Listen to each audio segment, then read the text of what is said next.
Okay, this is a couple more examples. I just erased the other examples. Same steps, still solving linear equations, part 1. And the problems are getting a little bit more difficult. You multiply by the least common multiple if necessary, and you do.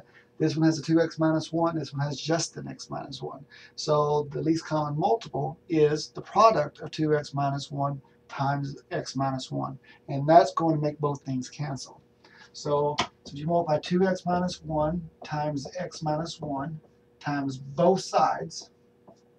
And so what I'm going to do is I'm going to do a little bit differently. I'm just going to put the whole equation in here to save myself some room. I just have to remember I got to multiply this times this and multiply this times that. And so when I multiply this by this, the 2x minus 1 cancels. And so it leaves you with 7 times x minus 1 because the 2x minus 1 canceled on that one. Drop down the equal sign. And this time the x minus 1 cancels, leaving you with 4 times 2x minus 1. And then you have to simplify it. So it'll be 7x minus 7. That's where a lot of people will make the mistake. They'll put a 7x minus 1. They won't multiply the 7 times the negative 1. And yes, that's a distribution, so you have to do that as well. And this becomes 8x minus 4. 4 times negative 1 is negative 4. Now, in the last one I told you, usually put the x's on the left-hand side, and that is true. That's what a lot of people will do. I'm going to show you what happens when we put it on the right-hand side. So if you subtract 7x over here, 8x minus 7x is x. So I'm trying to isolate the x's on one side. And I kept ax positive when I did that. If I had moved the 8x over here, it would have made it a negative 1x. And then I would have to eventually later on divide both sides by negative 1. And that's all fine. But this just takes it one less step to do it this way. So I put the x on the right-hand side, so I got to put the non-variables on the other side. So I'm going to add 4 to the other side. Negative 7 plus 4 is negative 3. And so I've solved the equation x equals negative 3, as long as this is not one of my restrictions. So if I put negative 3 back in, 2 times negative 3 minus 1 is not divided by 0, so it's okay. It's actually going to be negative 7, and that's not 0. And if you put negative 3 minus 1, that's negative 4. So the left side and the right side would work if you put negative 3 in. So negative 3 is a solution. Now let's look at the next problem. 3 over x plus 1 minus 2 times x minus 1 equals negative 4 over x squared minus 1. Now on this one, right here, the x squared minus 1 needs to be factored. So that will be your first step. So your first step is to find the least common multiple, is to make sure it's completely factored. And x squared minus 1 is the product of x plus 1, x minus 1.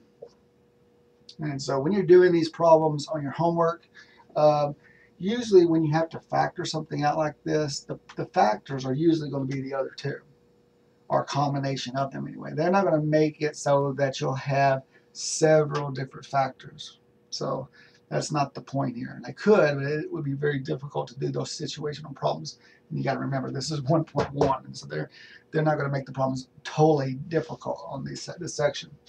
So we're going to multiply both sides by x plus 1 times x minus 1, like I did the product over here. So x plus 1 times x minus 1, and then times the 3 over x plus 1 minus 2 over x minus 1 equals negative 4 over x plus 1 times x minus 1.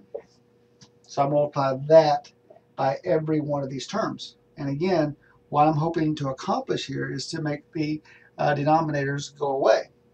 So when I multiply by the first one, the x plus 1 cancels, leaving me with 3 times x minus 1. When I multiply by the middle one, the x minus 1 cancels, so it leaves me negative 2 times x plus 1, because the x minus 1 cancels on that one. And on the last one, bring that equal sign. On the last one, they both cancel, leaving me with negative 4. So now I just have to distribute out and simplify it. So 3 times x is 3x. 3 times negative 1 is negative 3. Negative 2 times x is minus 2x. Negative 2 times 1 is negative 2 equals negative 4. So you got to remember, this is negative 3 because you got to distribute here. Negative 2 because you got to distribute the negative 2 there. And then simplify it. So 3x minus 2x is x. And then And -3 minus 2 is a -5 equals -4. And we're getting something a little easier now. So isolate the variables on one side. So this one's just got the variables already, just one already have, and the numbers got to go on the other side. So the 5 is just got to move over. So if you add 5 to the other side, so x equals -4 plus 5, which is 1. And guys, I made no mistakes here, but the solution doesn't work, because if I put 1 back in, 1 plus 1 is 2. That's fine for that problem. But 1 minus 1 is 0, and you cannot divide by 0. So I made no mistakes, but 1 doesn't work. It's extraneous. But what's going on here? Because a lot of people come into these classes thinking when they have an equation, everything is solvable. And just like in life, everything is not solvable. And it's the same thing in math. There are some equations, some functions, something that you're working with that is just unworkable. You do it. And this is one of those situations. So 1 seems to work, but it really doesn't. It makes the denominator 0, and you cannot divide by 0. So you're like, well, what do I do then? Well, you say, well, this doesn't work, so you mark through it, and you just write no solution. And so that just basically tells the reader, when they see that no number that you can imagine would work for this particular problem. So this is 1.1. We'll be doing 1.2 a little bit later. So hope it helps.